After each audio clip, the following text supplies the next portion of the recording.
आशुतोष, आपके पास, क्योंकि आप पत्रकार की हैसियत से भी सिस्टम को देख चुके, आपने पार्टी में रहकर भी देख लिया, मैं आपसे ये जानना चाहता हूं, ये जो कई बातें कही जाती हैं, ये भी एक रेटरिक है कि अभिव्यक्ति की स्वतंत्रता होनी चाहिए, लोकतंत्र में हर आवाज को सुना जाना चाहिए, और अगर कोई आईना दिखा रहा है तो आईने को नहीं तोड़ा जाना चाहिए, शिकारी आता है जाल फैलाता है, जाल में नहीं फंसना चाहिए।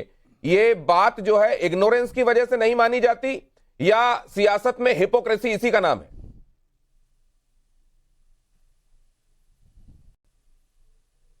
आशुतोष, बहुत ईमानदारी से कहने की बात यह है कि ये पतन की पराकाष्ठा है। इसके अलावा मेरे पास दूसरे कोई शब्द है नहीं। और मुझे ये उम्मीद थी कि इसमें हाईकोर्ट को कोई नजीर पेश करनी चाहिए। नजीर ये पेश करनी चाहिए कि जिन पुलिस अधिकारियों ने, और ये टॉप से शुरू होता है, डीजीपी पंजाब पुलिस को अदालत में घसीटना चाहिए और उनसे कोर्ट को पूछना चाहिए कि जो Arnesh Kumar versus supreme court में जो सुप्रीम कोर्ट ने गाइडलाइन इशू की है उसके तहत आपने कैसे गिरफ्तार कर लिया। ये बहुत हो चुका। अब जब देखो किसी को गिरफ्तार कर लेते, सुप्रीम कोर्ट की गाइडलाइंस बहुत क्लियर है। मैं नहीं कहता कि केस अलग तरीके का है। 7 साल से कम की सजा अगर किसी मामले में है तो पुलिस गिरफ्तार नहीं कर सकती, उसको बेल उसको फौरन मिलनी चाहिए। आप किसी को भी पकड़ के जेल में डाल देते हैं। तो जब तक मुझे लगता है कि टाइम्स नाउ को इस पूरे मसले को आगे बढ़ाना चाहिए, उन पुलिस वालों के खिलाफ बाकायदा एफआईआर दर्ज करवानी चाहिए, डीजीपी को उसमें उसको नोटिस जाना चाहिए कि he should be held responsible, कि आप कैसे गिरफ्तार कर सकते हैं, किस तरीके से गिरफ्तार कर सकते हैं। और हाईकोर्ट को भी अब इसमें वो नहीं करना चाहिए। हाईकोर्ट को भी इसमें सुओ मोटो केस को लेने के बाद इन लोगों के खिलाफ प्रोसीडिंग शुरू करनी चाहिए। आशुतोष, मुझे ऐसा लगता है कि हाईकोर्ट ने इस मामले में इसको नजीर बनाने की तरफ कदम बढ़ा दिए हैं, क्योंकि जो ऑब्जर्वेशंस हैं, और कुछ देर में आपको मैं पढ़कर दिखाऊंगा भी, इस समय स्क्रीन में हम लगातार फ्लैश कर रहे हैं कि हाईकोर्ट ने इस मामले में क्या क्या टिप्पणियां की हैं, और वो बहुत बहुत मजबूत, कई मामलों में बहुत तल्ख तरीके से सामने आई हैं, और ये निश्चित रूप से सिस्टम के ऊपर एक फटकार है। आशुतोष, मैं सिर्फ 5 सेकंड आपसे लूंगा। हाईकोर्ट सुप्रीम कोर्ट ऑब्जर्वेशंस देते हैं। जब तक गलत तरीके से गिरफ्तार करने वाले पुलिस अधिकारियों जेल नहीं जाएंगे, जब तक उनकी नौकरियां नहीं जाएंगी, तब तक यह काम रुकने वाला नहीं है। और इसलिए मैं कहता हूं कि हाईकोर्ट को यहीं पर नहीं छोड़ना चाहिए सिर्फ ऑब्जर्वेशन करने के, बाकायदा उन पुलिस वालों के खिलाफ केस होना चाहिए, उनकी गिरफ्तारी होनी चाहिए। आकाशदीप मुनि, आपका नजरिया?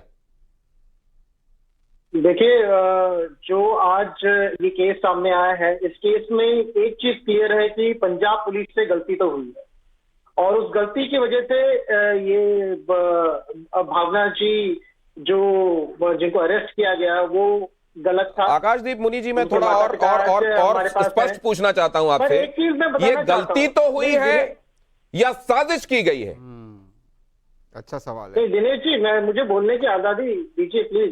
रुकिए, पत्रकारिता की तो आजादी नहीं दी कि मैं एक आम आदमी हूँ, और मेरे सामने भावना जी के माता पिता बैठे हैं, वो भी एक आम आदमी है, और आम आदमी के पॉलिटिक्स की वजह से ये सब होता है। 3 दिन पहले आप कह रहे थे जाति सूचक गाली दी थी भावना, जब ये ऑपोजिशन पर ये 3-4 दिन पहले आप ही डिबेट पे थे ना, ये थे ना डिबेट? नहीं, एक मिनट उनको बात पूरी कर लेने देते हैं शहजादी, फिर आप उनकी बात पर काउंटर कीजिएगा, एक बार उनकी बात पूरी हो जाए। है कि जब ऐसा जब ऑपोजिशन राज्य शासित राज्य में होता है तो उठाते हैं, ये तहसीन जी भी आवाज उठाते हैं, पर जब ऐसा भाजपा शासित राज्य में होता है, जैसे कि संतोष जायसवाल जी के साथ जो हुआ, जिन्होंने रिपोर्ट किया था कि नहीं बच्चों को साफ करना पड़ता पुलिस स्टेशन, उनको अरेस्ट कर लिया गया योगी जी के राज में। कितने बजे से ये निकालना शुरू किया था आपने नाम? जायसवाल जी के साथ जो ये कब से नाम निकालना शुरू किया था आपने? अरेस्ट कर लिया गया। और दूसरे मैं ये भी जानना चाहता हूँ आकाशदीप मुनि, एक बात मैं आपसे जानना चाहता हूँ,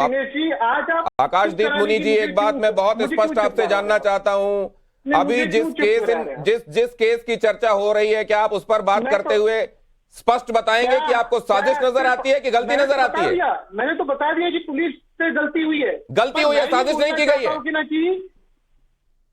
मैं ये बोलना चाहता हूं कि अगर अभिव्यक्ति की आजादी भावना जी के समय आप इतना दृढ़ निश्चय से 24/7 रिपोर्ट आज कर रहे हैं, तो यार पवन जायसवाल के टाइम में भी कर लीजिए, संतोष जायसवाल के टाइम में भी कर लीजिए, प्रशांत कनौजिया के टाइम में भी कर लीजिए, जिसपे सुप्रीम कोर्ट ने बोल दिया। ये भाजपा शासित देशों में राज्यों में जब ये होता है तब आप क्यों चुप हो जाते हैं? आकाशदीप जब- आकाश और मैं आकाश तो बोलता हूं कि ना कि आकाशदीप मुनि जी, मैं एक बात ये जानना चाहता हूं, ये जो टर्न कोर्ट होता है ना मामला, चुप हो जाते हैं आप। जिस दिन 14 दिन की जुडिशियल कस्टडी मिली थी, उस दिन आपको याद है ट्वीट क्या क्या आ रहे थे?